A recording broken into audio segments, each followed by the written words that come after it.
Hey, what's up, guys? My name is Rob Jr., and this is my channel, Creative Rob. Thanks for tuning in. And here is my trusty sidekick, Dean the dog. Hey, Dean. Dean, you want to say hi to everybody? Dean, can you turn this way and look at me? Hey, can you shake? Look at this good boy. He's such a good dog. So today I'm going to be sharing with you guys another charcoal portrait. Um, I titled this one "Be Sullen and Smile." It's a little on the dark side, and I like it. um, it doesn't start off that way, but as always with portraits, you have your ups and downs, and this one was meant to be somebody specific, and it just did not turn out that way. And Dean's tired. And you know that happens, and you just got to look at it as a learning experience and move on from there. I've talked about this before. Um, if it doesn't turn out, don't destroy it. Don't throw it away.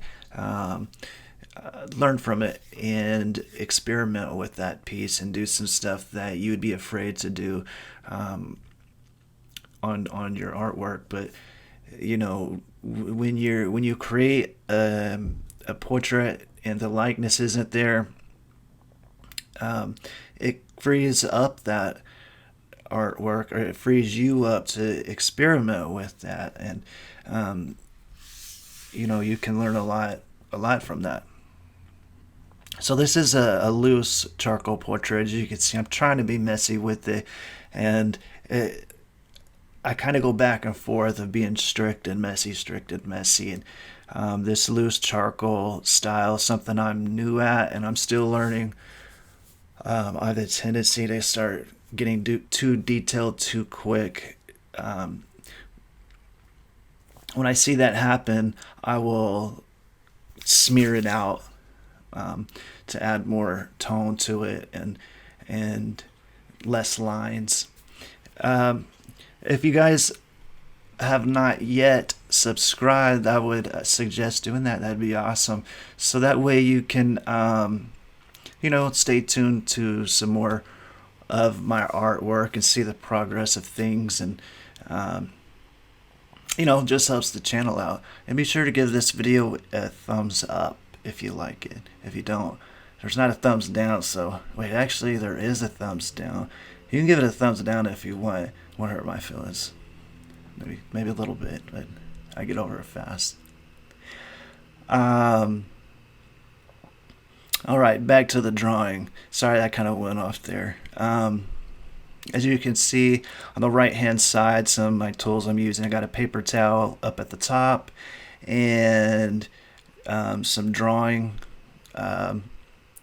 some blending stumps, a kneaded eraser, a mechanical pencil, which I don't really use that much, and one of those fine pen erasers. Looks like a pen, but it's an eraser. You can get some very fine lines with that. So here, if you saw, I covered up his face or his eyes with a piece of paper, and what I was trying to do is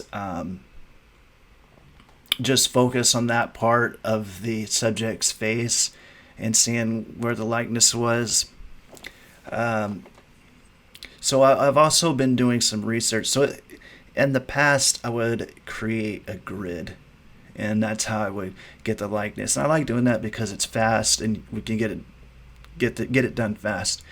But if you can get this method down, it's even faster. And I like the roughness of it, where you can see the sketch lines, and just has a lot of filling this way. But here in the future, I am going to be doing some more measurements, sight measurements, where you step back and you hold a piece of yarn up to the picture. So you have a picture here and a picture here. Well, you have the subject here and your paper here right next to each other. and you hold a line up. Like, let's say it's my face, you hold a line up to the eye, and then like a piece of yarn, and the yarn will go all the way across to the drawing paper, and you will mark where the eyes are. Then you will go down to the mouth, and it goes across to the paper over here, and you see where the mouth is, and you make marks. So that's called sight measuring. So little tricks like that can help you get accurate faster. But if you think about drawing, what we're really doing is just making marks and correcting your mistakes until it's there.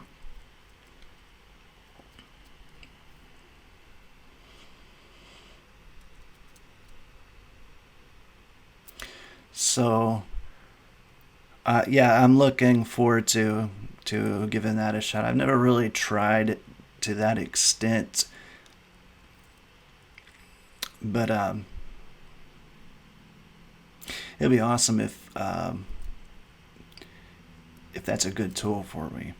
If you guys have any experience with sight measuring, let me know your method, what you guys like to do.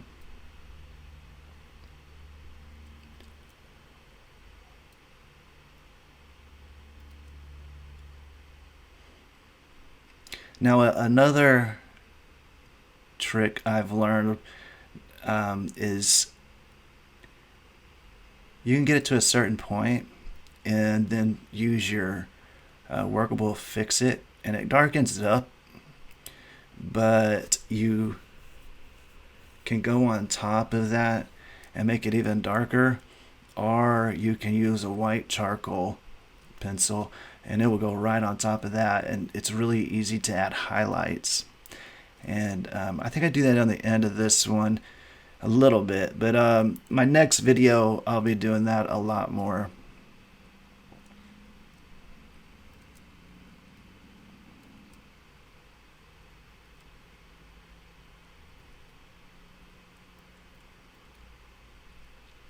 So, I say this is a loose charcoal portrait, but I just have the tendency to start getting too detailed. And I think for me, that's why I really love that loose charcoal style. I love watching other artists do it.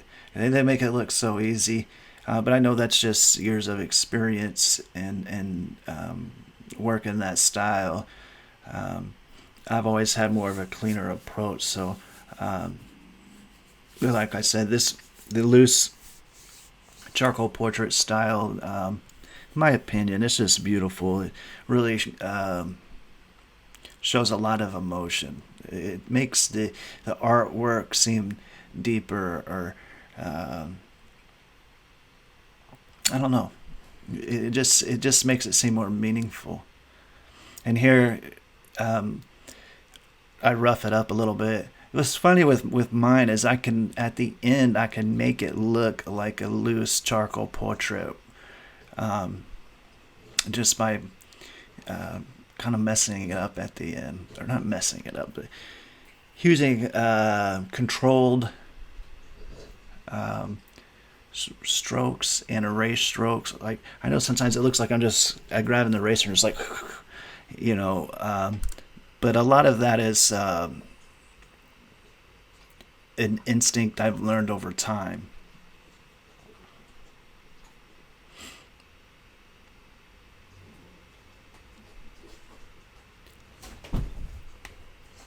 There goes Dean. He's had enough.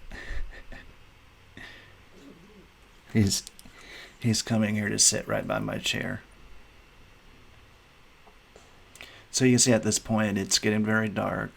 I'm liking it a lot more.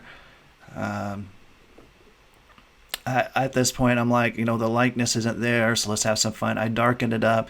I used some charcoal powder. Now, after I used that fixative, I added some. There's the finished product right there. And now this is a 1 minute time lapse of the whole process. But look how much that changed. Went from this innocent looking boy to someone who looks a little mischievous and evil. So I called it "Be Sullen and Smile." It looks like someone. He's looking. He's thinking about payback or something. I don't know. Well, that's about it, guys. I hope you enjoyed this video. I enjoyed it. I enjoyed this drawing. I thought, even though the likeness wasn't there, I'm not going to tell you who it was supposed to be, but the likeness wasn't there, so I had some fun with it and kept going and created a piece of artwork that I love. Be Sullen and Smile. I hope you guys have a wonderful week. I'll see you on the next one.